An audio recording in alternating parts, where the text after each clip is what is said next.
Financial service का दूसरा unit चल रहा है। दूसरा यूनिट आप जानते हैं म्यूचुअल फंड। उसमें स्टार्टिंग में हमने इसके फीचर्स, मीनिंग, आपका ओरिजिन, फीचर सारे बताए थे। फिर टाइप्स ऑफ म्यूचुअल फंड में आपने दिखा रहा जो कितने टाइप्स होते हैं, उसके 4-5 डिवीज़न थे। हमने उसको अच्छे से आपको समझा दिया है। टाइप ख़त्म हो चुका है। और ध्यान रखिएगा इस चैप्टर को आप अच्छे तैयार कर लीजिए, क्योंकि स्कोरिंग चैप्टर है और इसमें आपको लॉन्ग क्वेश्चन, शॉर्ट और वेरी शॉर्ट क्वेश्चन जो है आपको एग्जामिनेशन में मिलेंगे। तो आज हम बात करेंगे म्यूचुअल फंड के एडवांटेज एंड डिसएडवांटेज। ठीक है। एडवांटेज को कहीं कहीं इम्पोर्टेंस के नाम इम्पोर्टेंस भी कहा जाता है, और डिसएडवांटेज को कहीं कहीं बुक में प्रॉब्लम भी दिया है। हाँ, लिमिटेशन को भी, एडवांटेज को लिमिटेशन और डिसएडवांटेज को लिमिटेशन और प्रॉब्लम भी कहा जाता है। तीनों क्या है, इसका सिनोनिम्स है। ठीक है। एडवांटेज को कहीं बुक में एडवांटेज दिया हुआ है, मान लीजिए एग्जाम में से पूछता है discuss the importance of mutual fund, तो it mean that is advantage. ठीक है। और या मान लीजिए एग्जामिनेशन में पूछता है या किसी बुक में आपको पूछ रही है problem of mutual fund, that is आपका ये डिसएडवांटेज और लिमिटेशंस। तो ध्यान रखिएगा किसी बुक में अगर आपको डिसएडवांटेज ना दिया हो, लिमिटेशन दिया हो या प्रॉब्लम दिया हो, तो वो आपका डिसएडवांटेज ही माना जाएगा। तो कहीं कन्फ्यूजन की कोई भी ज़रूरत नहीं है। तो पहला जो पार्ट हमारा है, दो पार्ट बात, इसको दो पार्ट में फिर बांट रहे हैं, एडवांटेज एंड डिसएडवांटेज। तो पहला देखिए एडवांटेज ऑफ म्यूचुअल फंड को समझिए, पहले थोड़ा सा एक्सप्लेन करेंगे, फिर पॉइंट वाइज जो है आपको हम समझा दे रहे हैं। बुक में दिया हुआ है, आप मेरे लेक्चर को पढ़िएगा, समझिएगा, और जो है कहीं भी अगर आपको दिक्कत आती है तो हमसे ज़रूर पूछिए।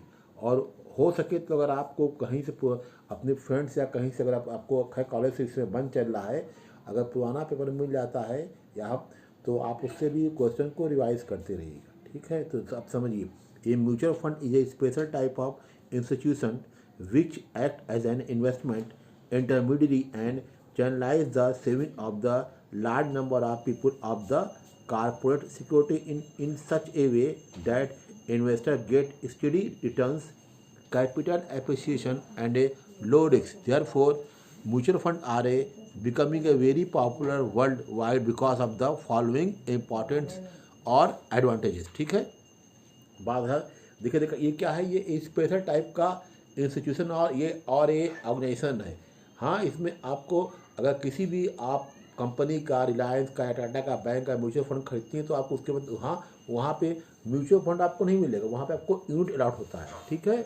और ये समझ आइए, अपने देश में जो है धीरे धीरे जो लोग पीपल जो है जो आपके इन्वेस्टर हैं वो म्यूचुअल फंड की तरफ भी अट्रैक्ट हो रहे हैं।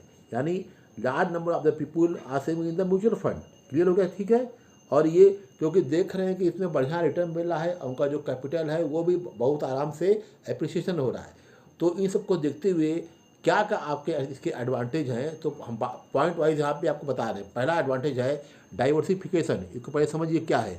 ए large number of investor have small saving with them, they can at the most buy share of one of two companies. When small saving are pooled and institute to mutual fund, then this can be used to buy share of many different companies. Thus, investor can participate in a large basket of share of different companies. The diversification of investment ensures regular return and capital appreciation of the capital appreciation at reduced risk, as all the eggs are not put in on basket। बिल्कुल सही कहा कि हम बात करते हैं diversification means risk का diversification. आपके रिस्क को जो है, यानी जो आपकी प्रॉब्लम आ रही है उसको कई भागों में, कई दिशाओं में उसको मोड़ दिया जा रहा है। क्योंकि आप जानते हैं जैसे आपने रिलायंस का म्यूचुअल फंड परचेज किया, खरीदा है। ठीक है। 50,000 आपने इन्वेस्ट किया है म्यूचुअल फंड में, तो रिलायंस कंपनी क्या करेगी, आपको जो 50,000 को कई स्कीम में और कई अपने प्रोजेक्ट में इन्वेस्ट कर देगी। इसका मतलब हुआ कि मान लीजिए किसी एक जहाँ पे इन्वेस्ट किया उसमें नुकसान होता है, या किसी एक प्रोजेक्ट में नुकसान होता है, लेकिन दूसरे में फ़ायदा होगा, तीसरे में फ़ायदा होगा, तो जो आपका रिस्क है वो कवर हो जाएगा, या जो नुकसान है वो आपका कम से कम होगा। इसी को बोलते हैं डाइवर्सिफिकेशन ऑफ द रिस्क, यानी रिस्क को जो है वो डाइवर्ट कर दिया। ठीक है। दूसरा जो पॉइंट है आपका एडवांटेज का वो है expert supervision and management. A small investor cannot be an expert in portfolio management. When the invest in mutual fund, he gets the benefit to expert supervision and management, which mutual fund can afford because of large resources at their disposal. The fund can be professionally employed through the mutual fund ensure good return. The mutual fund manager also have extensive research facility at their disposal. They can analyze the performance and prospect of various company and take better decision in the market investment. मतलब expert सिपोजिशन management का मतलब क्या हुआ कि जैसे बात किया हमें रिलायंस की, या बात करते हैं आपके टाटा की, या बात करते हैं आपके एसबीआई की, जानते हैं जितने भी बड़े बड़े बैंक हैं, चाहे पब्लिक सेक्टर बैंक हो या प्राइवेट सेक्टर बैंक हो, या जितनी कंपनियां हो, चाहे गवर्नमेंट कंपनी हो, चाहे पब्लिक कंपनी हो, प्राइवेट कंपनी हो, ये सभी जो है म्यूचुअल फंड में इन्वेस्ट करती हैं या अपना जो है वो मार्केट में म्यूचुअल फंड लॉन्च करती हैं। तो इनके पास जो है प्रॉपर अपना सुपरविजन है, और इनका पापा जो है इनके पास अपना जो प्रॉपर इनका पूरा मैनेजमेंट है कि उनका एक अलग से डिपार्टमेंट होता है मैनेजमेंट का, सुपरविजन का, ताकि वो एक्सपर्ट के थ्रू जो होता है वो इन्वेस्टर के पैसे को मैनेज करते हैं, कैसे करना है, कहाँ इन्वेस्ट करना है, कब करना है, कैसे रिटर्न करना है, कैसे लिक्विड में कन्वर्ट करना है, ये सारी चीज़ जो है वो थ्रू अपने सुपरविजन और मैनेजमेंट यानी एक्सपर्ट के द्वारा वो काम करते हैं। नेक्स्ट बात करते हैं थर्ड पॉइंट जो है एडवांटेज वो आपका है liquidity. A particular advantage of A mutual fund is that investment made in the scheme can be converted back into cash promptly without heavy expenditure and brokerage, delay, etc. According to the regulation of SEBI, a mutual fund in India is required to ensure liquidity. For open-ended scheme, the investor can always approach to mutual fund to repurchase unit at declared net assets value within bracket में NAV. In case of closed-ended scheme, it can be easily be sold in the stock market. बिल्कुल सही कहा आपने। अगर हम बात करते हैं लिक्विडिटी की, तो समझ जाइए कब आपको कैश करना है, कब आपको पैसा वापस करना है, तो ये पूरी चीज़ जो है आपका ये जो भी चाहे ओपन इंडेक्स स्कीम होती है या आपकी क्लोज इंडेक्स की स्कीम होती है, तो आपने भी नाम सुना है नेट एसेट्स वैल्यू यानी NAV, ये अप्लाई होता है ओपन इंडेड में। और क्लोज इंडेड में क्या होता है, वो स्टॉक मार्केट से अपने ये म्यूचुअल फंड को वो खरीद सकते हैं और बेच सकते हैं। तो जब भी उनको जरूरत पड़ता है वो NAV के थ्रू या स्टॉक मार्केट के थ्रू जो है वो कैश को वो विड्रा कर सकते हैं, यानी वो म्यूचुअल फंड की जो यूनिट है उसको बेच सकते हैं और उनको जो है विदिन एक हफ्ते के कम समय भी उनको पैसा जो है उनके अकाउंट में वो ट्रांसफ़र हो जाता है। बात करते हैं फिर रिड्यूस रिस्क की। ए mutual fund invest in A large number of the companies and are managed professionally at risk factor of the investor in the reduce. A small investor on the other hand may not be in a position to minimize such risk. सही, ये reduce बात करते हैं risk को कम करना। कैसे कम होता है, अभी आपको हमने ऊपर बताया है डाइवर्सिफिकेशन, यानी आपके रिस्क को क्या वो कई भागों में कई पार्ट में डाइवर्ट कर दिया है। जब डाइवर्ट हो जाएगा आपका रिस्क, अपने आप रिस्क क्या हुआ वो कम हो जाएगा। फिर नेक्स्ट बात करते हैं टैक्स एडवांटेजेस की। There are certain schemes of mutual fund which provide tax advantage under the Income Tax Act. Thus, the tax liability of an investor is also reduced when the investment is this scheme of the mutual fund. तो एक फ़ायदा ये भी है, तमाम ऐसी scheme होती है जो टैक्स एडवांटेज यानी टैक्स को जो इन्वेस्टर के टैक्स को वो कम से कम करती है। अगर कोई गवर्नमेंट एम्प्लॉई है या आपके कोई प्राइवेट एम्प्लॉई भी है, सैलरी उनकी अच्छी खासी है, वो काफ़ी उनकी सेविंग हो रही है, तो अपने उस सेविंग को कैसे टैक्स से बचाएं, तो उनके पास म्यूचुअल फंड से बेहतर दूसरा कोई भी उपाय नहीं है, क्योंकि इसमें तमाम तरह की जो ऐसी स्कीम आती हैं जो टैक्स को आपके कम से कम कर देती हैं। फिर नेक्स्ट बात करते हैं low operating cost. Mutual fund have large investable fund at their disposal and thus can evaluate economic and large scale. This reduces their opening cost is way of brokerage fees commission. Thus, a small investor also get the benefit of large scale economics and low operating cost. इसको operate करने का यानी खरीदने का और बेचने का जो है कोई बहुत ज़्यादा कॉस्ट नहीं लगता है। बहुत ही स्मॉल आपको फीस क्या है नहीं के बराबर है। या कोई भी इन्वेस्टर हो, अगर कोई स्मॉल इन्वेस्टर हो, कम से कम इन्वेस्ट करना भी चाहता है, तो उसके बाद जो लो ऑपरेटिंग कॉस्ट यानी जो जो कॉस्ट होती है उस पर बिल्कुल नहीं के बराबर है। यानी देखा जाए तो आप जो है शुरू में अगर आप 500 रुपये का भी म्यूचुअल फंड में इन्वेस्ट करती हैं या 1000 रुपये का भी म्यूचुअल फंड में इन्वेस्ट करती हैं, तो आपकी जो ऑपरेटिंग जो लो जो आपकी ये जो ऑपरेटिंग कॉस्ट है वो बिल्कुल कम से कम हो जाएगी। फिर नेक्स्ट बात करते हैं फ्लेक्सिबिलिटी की।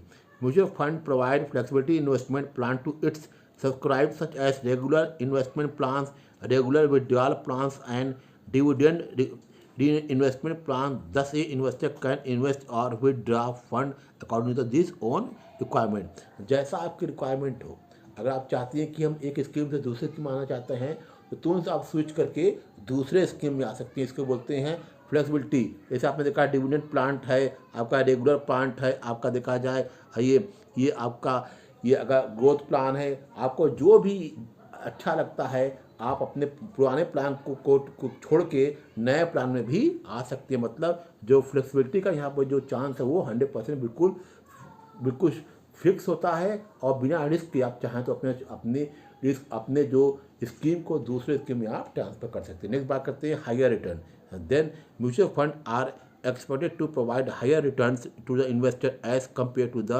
direct investment because of the professional management, economics of scale, risks etc. बात सही कर रहे हैं। हायर रिटर्न, देखिए हायर रिटर्न तभी आपको मिलेगा जब आप लॉन्ग टर्म का इन्वेस्टमेंट करती है। हाँ, अगर लॉन्ग टर्म का इन्वेस्टमेंट अगर आप कर रही हैं तो म्यूचुअल फंड से बढ़िया इन्वेस्टमेंट कहीं नहीं है। मतलब लॉन्ग टर्म मीन्स यहाँ पे देखा जाए मिनिमम 5 ईयर्स। तो यानी अगर 5 ईयर से अगर आप अपने पैसों को रखती हैं 7 साल 8 साल 10 साल बाद, समझ आइए 15%, 20%, 25%, 30% जो रिटर्न है आपको कहीं गया नहीं है। ठीक है ये। फिर नेक्स्ट है आपका है investor protection. Mutual fund are regulate and monitor by the security and exchange board of India SEBI. The SEBI mutual funds regulation 96 which have replaced the regulation of 1993 provide better protection up to the investor, impart a great degree of the flexibility and facilitate का ये competition. देखिए जब से सेबी जो है आपके stock market पे inter हुआ है तो एक क्या है इन्वेस्टर के सामने एक समझ आइए सीमेंट की दीवार की तरह खड़ा है।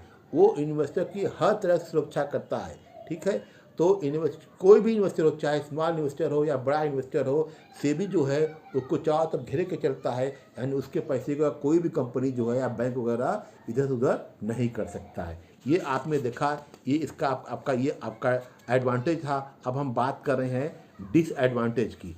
डिसएडवांटेज को आप बोल सकती हैं आपका प्रॉब्लम और आपका लिमिटेशन। ठीक है, डिसएडवांटेज और प्रॉब्लम और आपका limitation of the mutual fund.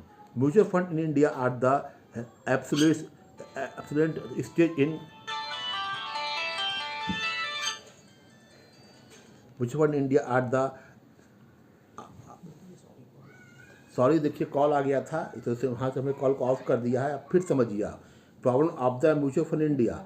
Mutual fund in India are at the promote stage in comparison to the degree of growth and development of mutual fund in the developed economics like UK, USA, Japan, Australia.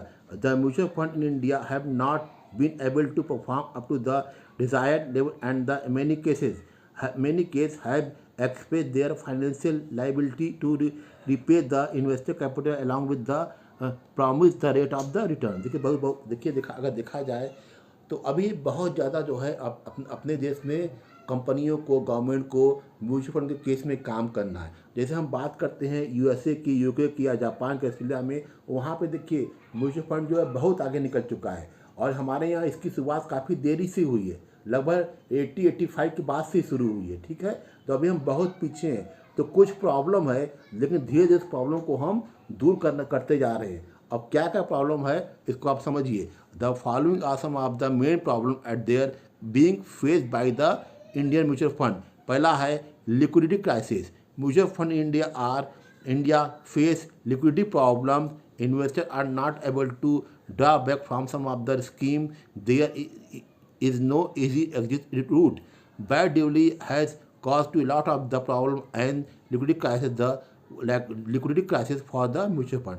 अब सही बात कर रहे हैं कि जो main point, ये main problem क्या है, मेन डिसएडवांटेज क्या है, मेन लिमिटेशन क्या है कि आपका लिक्विडिटी क्राइसिस। सही बात है, आपकी स्कीम आपका मैच्योरिटी टाइम पूरा हो गया, आपको समय पे पेमेंट नहीं मिल पा रहा है, आप दूसरे में आपका ट्रांसफ़र नहीं हो पा रहा है, ठीक है, आप उस स्कीम से बाहर नहीं निकल पा रहे हैं, तो ये क्या है, ये अपनी ये इसकी मेन प्रॉब्लम है कि किस तरह हमको मान लीजिए आपको 1 लाख रुपये चाहिए, तो तमाम तक आप देखिए, अगर 20 के सिनारियों की बात करते हैं तो अब देखा जाए ये प्रॉब्लम जो है लगभग दूर हो चुकी है। लेकिन कहीं कहीं आपका दूर जहाँ पे अगर देखा जाए नेट वगैरह ठीक से काम नहीं करते हैं। अभी आप जानते हैं कि हमारे देश में नेट की बहुत ज़बरदस्त प्रॉब्लम चल रही है। अगर आपके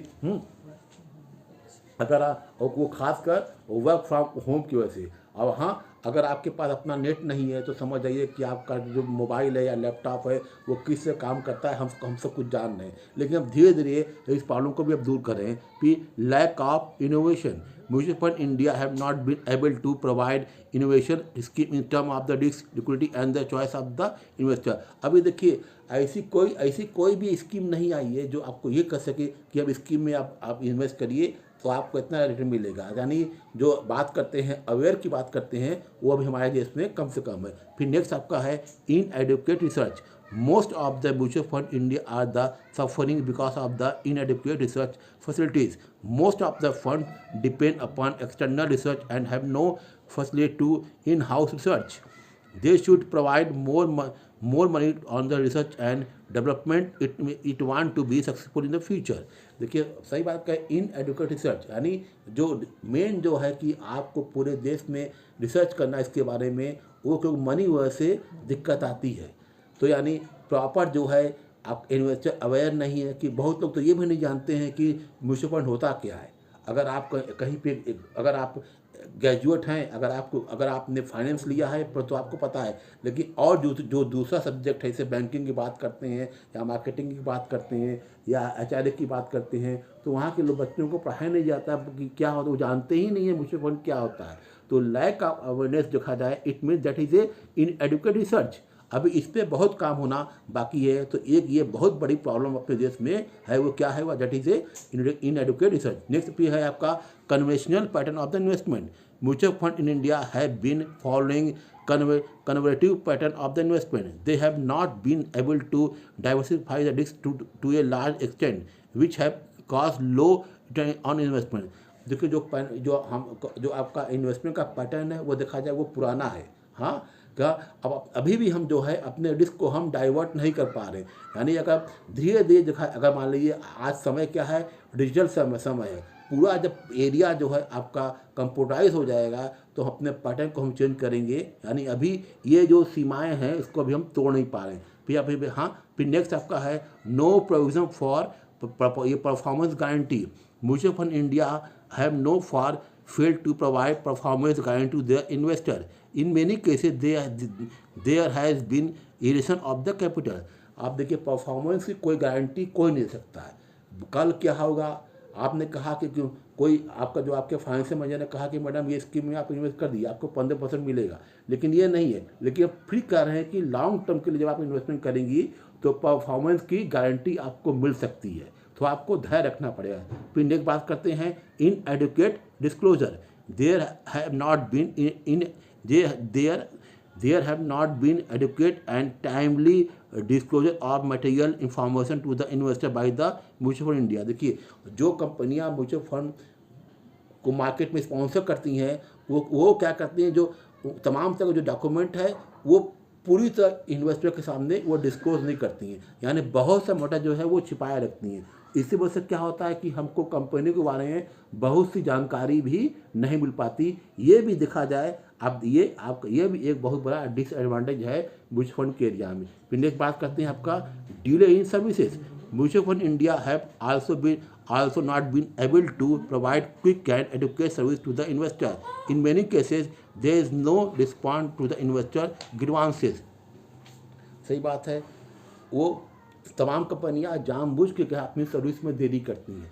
आपका टाइम पूरा हो गया कि अब आपको आपका मेजोरिटी आपकी पूरी हो गई है, अब पैसा जो है आपके खाते में आ जाएगा। लेकिन वो क्या करती हैं, वो सर्विस को डिले कर देंगी, हाँ, ताकि दिखा, मान लीजिए कि आप वो 3 महीना 4 महीना जानबूझ के डिले करती हैं, तो इसका भी अभी तक कोई भी हल ढूंढा नहीं जा सका है। ठीक है, फिर नेक्स्ट है no rural sector investment base Indian mutual fund so far have not been able to create rural sector investment base. Sufficient effort have not been made to educate the potential investor. Mutual funds should launch investor education programs and expand their activities to rural area. बिल्कुल सही कहा कि rural sector investment base, यानी देखा जाए ग्रामीण क्षेत्रों में अभी देखा जाए यहाँ पे कोई भी एजुकेशन का बढ़िया प्लेटफॉर्म नहीं है। तो ग्रामीण इलाकों में देखा जाए या रूरल सेक्टर में देखा जाए, जो वहाँ उनको ये भी पता नहीं होता है कि म्यूचुअल फंड क्या होता है। वहाँ पे देखिए ग्रामीण में हम बात करते हैं किसानों की, हम बात करते हैं फार्मर की, जिनके पास बहुत पैसा होता है, वो चाहते हैं कि कहीं हम इन्वेस्ट करें, कहाँ करें, क्योंकि एक तो वो एजुकेट नहीं होते हैं, वो अवेयर नहीं होते हैं। जानकारी के अभाव में क्या होता है कि अपना वो जो है म्यूचुअल फंड में इन्वेस्ट नहीं कर सकते हैं। तो अभी तो अभी तक देखा जाए तो no rural sector investment base अभी तक जो है तमाम जो कंपनियां हैं वो बना नहीं सकी हैं। ये भी एक बहुत बड़ी प्रॉब्लम है आपके म्यूचुअल फंड की। तो हमने अभी आपके इस लेक्चर में एडवांटेज और डिसएडवांटेज जो है म्यूचुअल फंड के बारे में डिटेल में समझा दिया है। अगर आपको कोई भी दिक्कत आती है तो हमको आप व्हाट्सएप करिएगा। अपना लेक्चर हम क्लोज कर रहे हैं। ओके।